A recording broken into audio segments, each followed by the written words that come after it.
एक पीठ बनी थी उस समय के मुख्य न्यायाधीश चंद्रचूड़ की अध्यक्षता में। बड़ी व्यापक व्याख्या के बाद उस पीठ ने कहा था हिंदू, हिंदुत्व और हिंदुत्ववादी इन तीनों को अलग अलग करके नहीं देख सकते। ये जीवन जीने की प्रणाली से संबंधित है। और यह भी कहा था हिंदुत्ववादी के नाम पर आप कट्टरपंथी के इनको कट्टरपंथी नहीं मान सकते, इनके इनके इनको इन पर यह आरोप नहीं लगा सकते ये इस प्रकार के अंजाम देते हैं जो असामाजिक हो। मैं समझता हूँ उसके बाद अब राहुल गांधी जी को चीख चीख कर ये कहने की कहाँ आवश्यकता पड़ी कि मैं हिंदू हूँ, मैं हिंदू हूँ। हमने तो कभी सवाल नहीं किया कि आप हिंदू नहीं हो। ये व्याख्या जो उन्होंने की उत्तर प्रदेश में, जहाँ इस बार फिर कांग्रेस गायब होगी, कांग्रेस का वजूद जिस तरह बंगाल के अंदर 35 साल तक शासन करने वाली कांग्रेस जीरो पर आउट हुई, कांग्रेस फिर जीरो पर आउट होगी यूपी में जिस प्रकार की हालत है। इसलिए उन्होंने इस प्रकार के परिपक्व ज्ञान के कारण व्यक्त किया।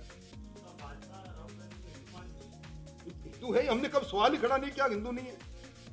ये सवाल वो अपराध बोध से ग्रसित क्यों है कि वो हिंदू नहीं है। वो क्यों कभी मंदिर जाते हैं, कभी जनेऊ धारण करते हैं। आज मैंने तो कभी नहीं कहा कि मैं हिंदू नहीं हूँ।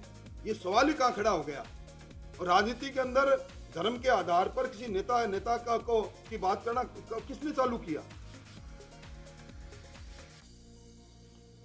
क्या हुई। और आप 20,559 के अंदर एफआईआर दे रहे हो, ये पुलिसिंग है। आज 1660 हत्याओं में 583 हत्यारे बिल्कुल पुलिस के मिली भगत के कारण से बिल्कुल स्वच्छंद होकर घूम रहे हैं। ये अगर आंकड़े मान लूं मैं, एफआईआर दर्ज हो गई, पर एफआईआर के आधार पर पुलिस को इन्वेस्टिगेशन करके जघन्य अपराधों में, जो हमारे टाइम में बीजेपी में हर केस के साथ एक अधिकारी को लगाया जाता था, उस व्यवस्था को उन्होंने तोड़ मरोड़ कर दिया। टोटल थानों के अंदर आज हर मुख्य एमएलए मिनी मुख्यमंत्री बना हुआ है। ऐसी लूट और झूठ की सरकार मैंने देखी नहीं। मैं कह सकता हूं ये सरकार नाम की सरकार है, काम की सरकार नहीं।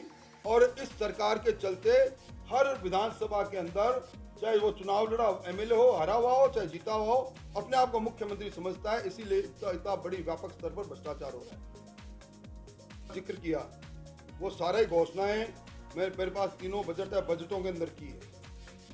आज मुख्यमंत्री जी अपने वादे पर कितने खरे उतरते हैं।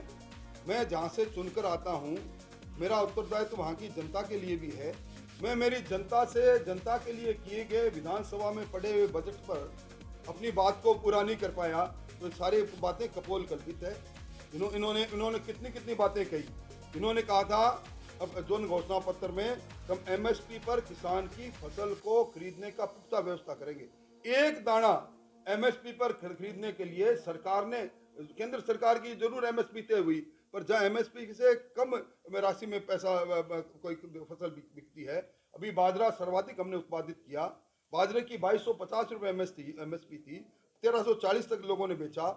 ये इन्होंने घोषणा की थी, तो बीज का राशि क्यों नहीं इन्होंने दी, क्यों नहीं कोशिश की। आप कितना प्रतिशत मानते हैं, कितना प्रतिशत वादे पूरे किए? सरकार कितना प्रतिशत का दावा करे? सरकार का 70% का दावा कपोल कल्पित है। अगर मुझसे कोई पूछे तो 2.5 कोस भी नहीं चले, इन्होंने 25% भी नहीं की।